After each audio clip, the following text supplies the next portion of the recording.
So reports this week have emerged saying that some of the families who lost loved ones and properties during the Boksburg Christmas Eve tanker explosion say they're yet to receive help promised by government. The Christmas Eve tragedy claimed the lives of at least 41 people when a gas tanker exploded just under a railway bridge on Christmas Eve. Well, that's brought into question government's ability to handle large-scale disasters, according to people who've spoken to agencies such as Eyewitness News in the last few days. Let's speak about this with human rights activist Steve Letsike, who's joining us for more. Steve, a very good evening to you. First things first, how surprised are you to hear that some of the promises made to people in Boksburg are actually now, 3 months on, unmet?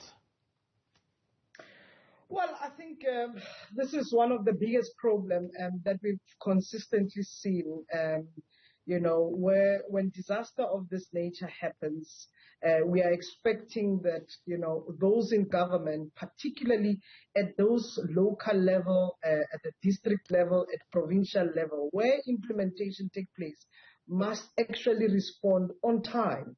We do have policies that actually enables government to respond to disaster relief for communities, for citizens at that level. So I think it's shocking to actually see that Ekurhuleni has not acted on it. We have not seen that kind of rapid, fast-tracked approach to respond to the issues that have happened. And that, for me, is a serious concern that the city or metro of Ekurhuleni have not acted swiftly to respond to the needs.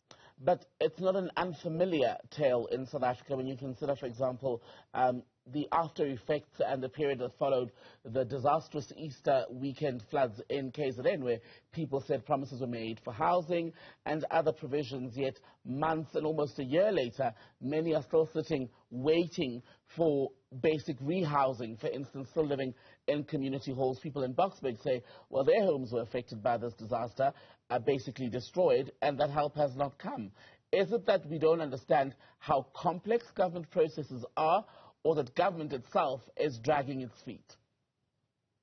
Look, it shouldn't be a problem to actually implement and account for what needs to happen. It's really unacceptable that when we have policies that enables us, those policies are not acted upon.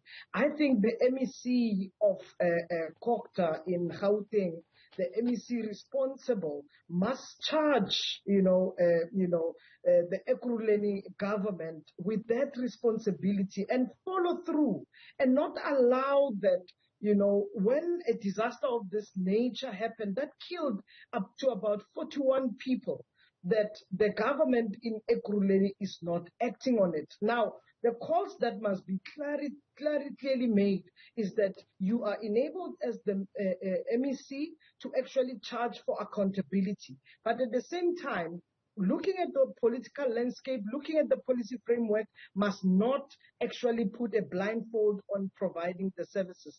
We have a responsibility to serve the people of South Africa with dignity. And those who experience disaster, lives have been lost. We must act swiftly to make sure that those services reach people. And that's what we need to do. And those who have been charged with the responsibility to implement must execute that. And if they don't, they must be out of the system. We cannot accept Ekurhuleni government to actually just bypass 41 people that of lives lost, but also the families that have been affected by this.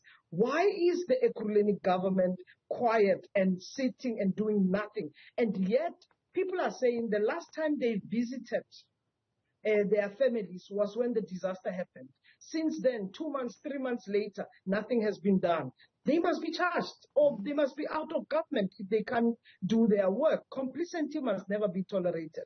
How do you begin to do that when often when these disasters happen, so many people come in and so many people make promises? In various areas, you'll see a mayor on the ground, there'll be an MEC, there'll be a premier, each arriving with their promises, often speaking off the cuff. And you also have to wonder to what degree they overcommit in the moment and create unrealistic expectations. We mustn't relax around accountability. I think we are a country in serious need of accountability. We want to see actions. We want to see outcome. We want to see a better and prosperous life for many of the South Africans. Now, how we begin to do so is because we have been enabled. Let's exercise, one, the resources that have been used must reach people. Two, it must be that we must respond accordingly to the processes. All right, Steve Letsike, I beg your pardon. Good to speak to you, human rights activist, speaking to us tonight on News at Prime.